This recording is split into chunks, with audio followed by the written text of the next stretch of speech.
मुदाकरात्तमोदकं तदा विमुक्तिसाधकं कलाधरावतं सकं विलासिलोकरक्षकं मुदाकरात्तमोदकं तदा विमुक्तिसाधकं कलाधरावतं सकं विलासिलोकरक्षकम् अनायकैकनायकं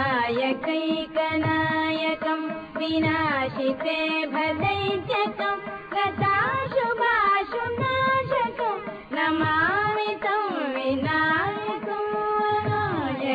अनायकैकनायकं विनाशिते भदैत्यकं गताशुभाशुनाशकं नमामि तं विनायकम् नमामि तं विनायकम् न तेतरादिभीकरं नवोदिताशभास्वरं न मत्सुरारिनिर्जरं न ताधिकापदुद्धरं न तेतरादिभीकरं नवोदिताशभास्वरं न मत्सुरारिनिर्जरं न ताधिकापदुद्धरं सुरेश्वरं निधीश्वरं गजेश्वरं गणेश्वरं महेश्वरं समाश्रये परात्परं निरन्तरम् परात्परं निरन्तरम् समस्तलोकशङ्करं निरस्तदैत्यकुञ्जरं दरेतरोदरं वरं वरे भवत्रमक्षरं समस्तलोकशङ्करं निरस्तदैत्यकुञ्जरं दरेतरोदरं वरं वरे भवत्रमक्षरं कृपाकरं क्षमाकरं मुदाकरं यशस्करं मनस्करं नमस्कृतं नमस्करोमि भास्वरम् नमस्करोमि भास्वरम् अकिञ्चनातिमार्जनं चिरन्तनोक्तिभाजनं पुरारिपूर्वनन्दनं सुरारिगर्वचर्वणम् अकिञ्चनातिमार्जनं चिरन्तनोक्तिभाजनं पुरारिपूर्वनन्दनं सुरारिगर्वचर्वणं प्रपञ्चनाशभीषणं धनञ्जयाविभूषणं कपालदानवारणं भजे पुराणवारणम् भजे पुराणवारणम्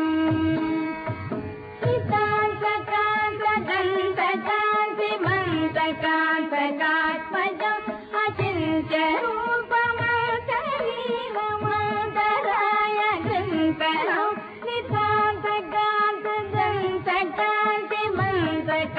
नितान्तकान्तकान्तिमन्तकान्तकात्मजम्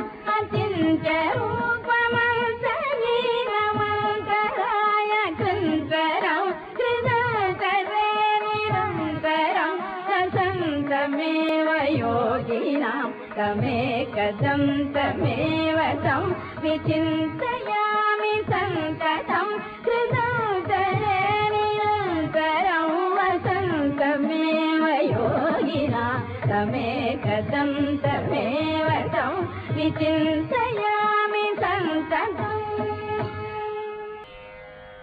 अङ्गं हरेः पुलकभूषणमाश्रयन्ति भृङ्गाङ्गनेव मुकुलाभरणं तमालम् अङ्गीकृताखिलविभूतिरपाङ्गलीला माङ्गल्यदास्तु मम मङ्गलदेवतायाः मुग्धा मुहुर्विदधति वदने मुरारेः प्रेमत्रपा प्रणिहितानि गतागतानि मालादृशोर्मधुकरीव महोत्पलेया सा मे श्रियम् दिशतु सागरसम्भवायाः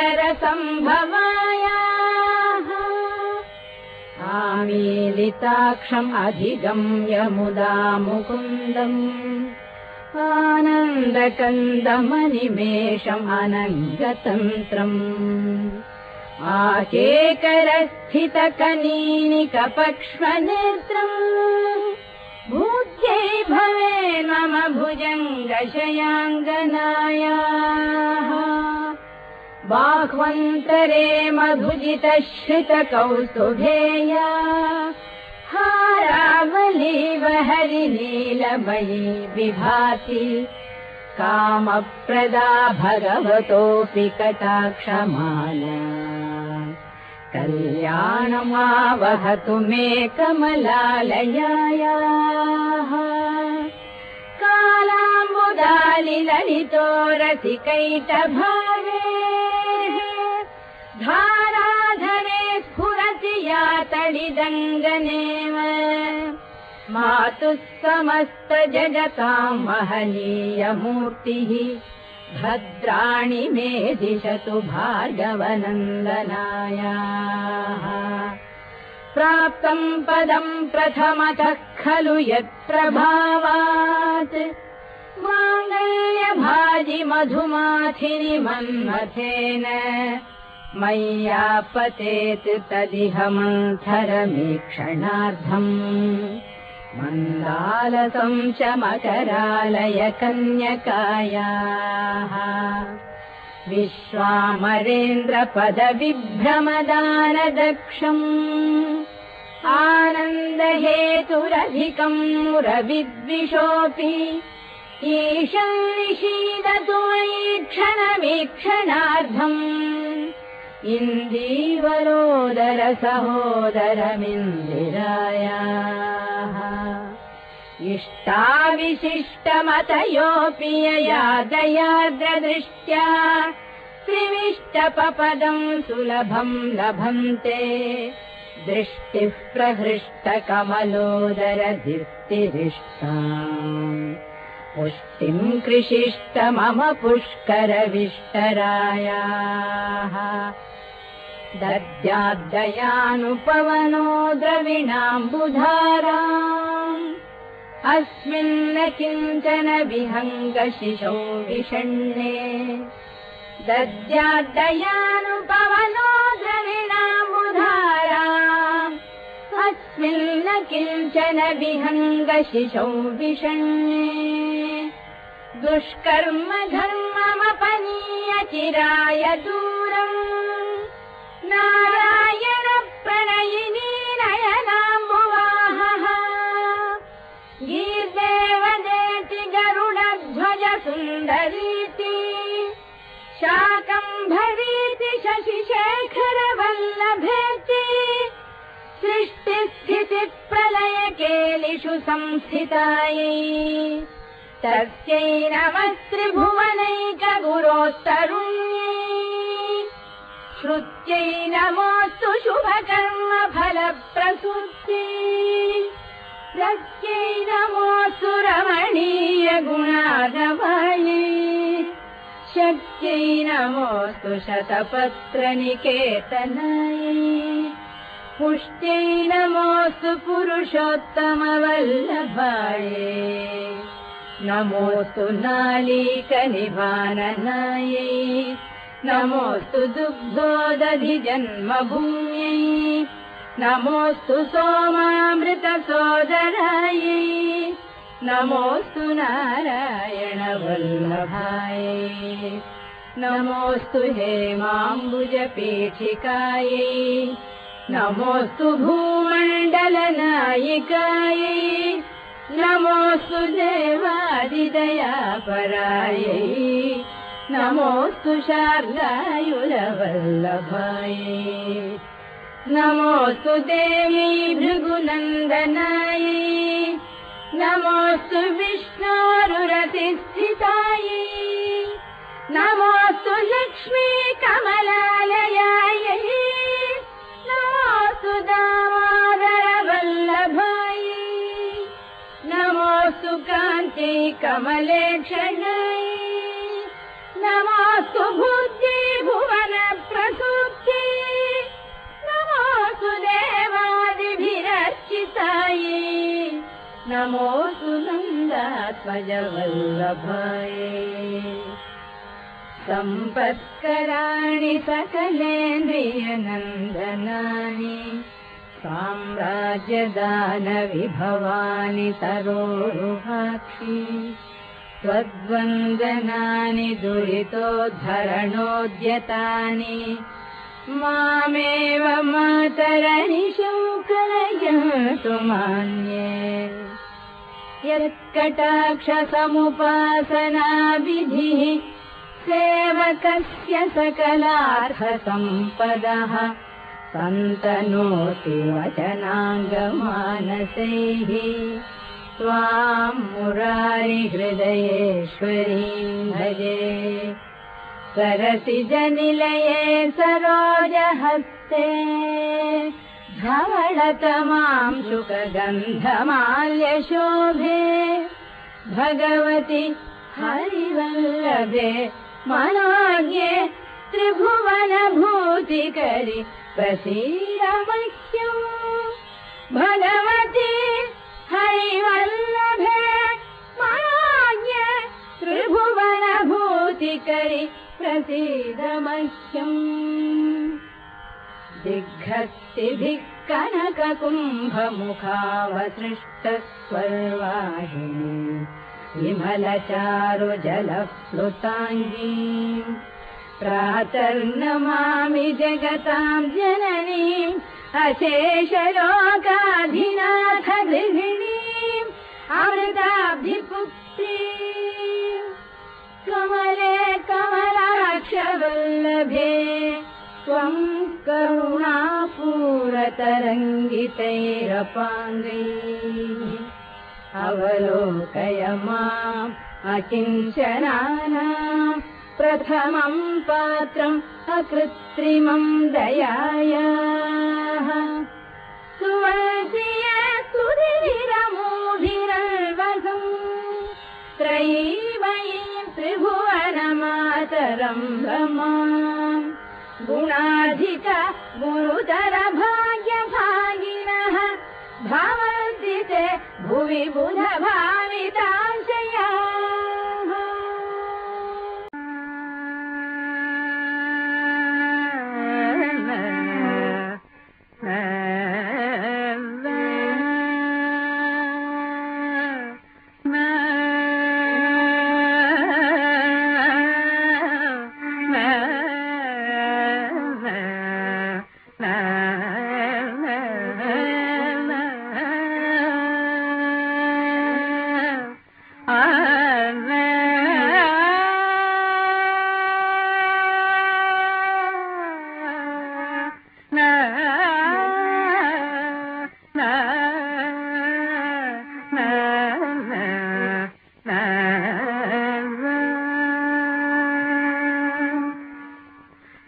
करचरणकृतं वा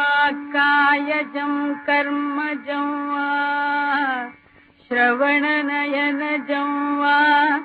मानसं वा पराधं विहितं अविहितं वा सर्वं एतत् क्षमस्व जय जय करुणाब्धे श्रीमहादेव शम्भो करचरणकृतं वा कायजं कर्मजं वा श्रवणनयनजं वा मानसं वा पराधं विहितमविहितं वा सर्वं एतत् क्षमस्व शिव शिव करुणाब्धे श्रीमहादेव शम्भो शिव शिव करुणाब्धे श्री महादेव शंभो शंभो महादेव शंभो महादेव शंभो महादेव शंभो महादेव शंभो महादेव शरणो श्री काळतीश शंभो महादेव शरणो श्री काळतीश शंभो महादेव शरणो श्री काळतीश शंभो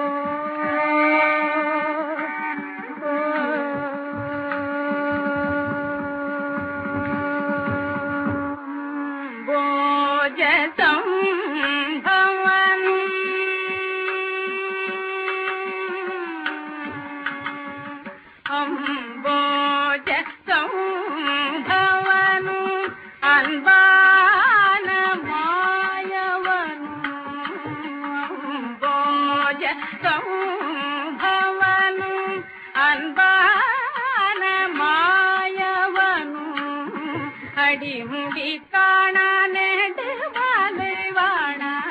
அடிமுடி காண நெடுமலைவாண அகில புவன பரிபால சகல வர குண விசால शंभो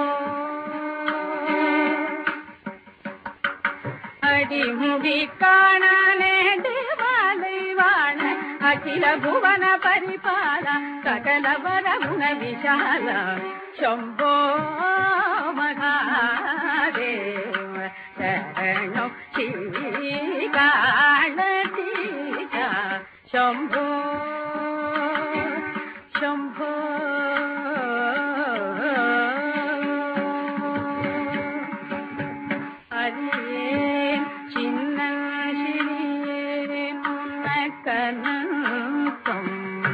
दंडनिट्टे अरिये चिन्नन श्रीये मुनकनंसम दंडनिट्टे अपराधंगल मुழுதும் क्षमितरुள்வாய் கை கும்பிட்டேன் अपराधंगल முழுதும் क्षमितरुள்வாய் கை கும்பிட்டேன் பரிவாய் சொல் கனவில் கொண்டு பிழைக்கும் வழி தொட்டேன் பரிவாய் சொல் கனவில் கொண்டு பிழைக்கும் வழி தொட்டேன் பேரையாகிலும் உன் பாதம் பணியும்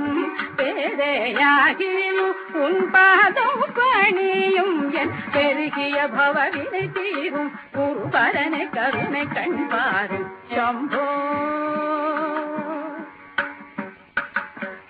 பேரையாகிலும் உன் பாதம் பணியும் என் பெருகிய பவவினை தீரும் குருபரனை கருணை கண்பாரும் शंभो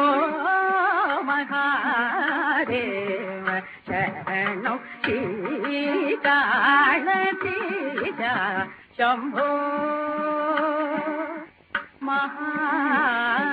महादेव डोलाया चल डोलाया भर डोलाया डोलाया चल डोलाया भर डोलाया डोलाया चल डोलाया भर डोलाया डोलाया चल डोलाया हर डोलाया मीन कुंवर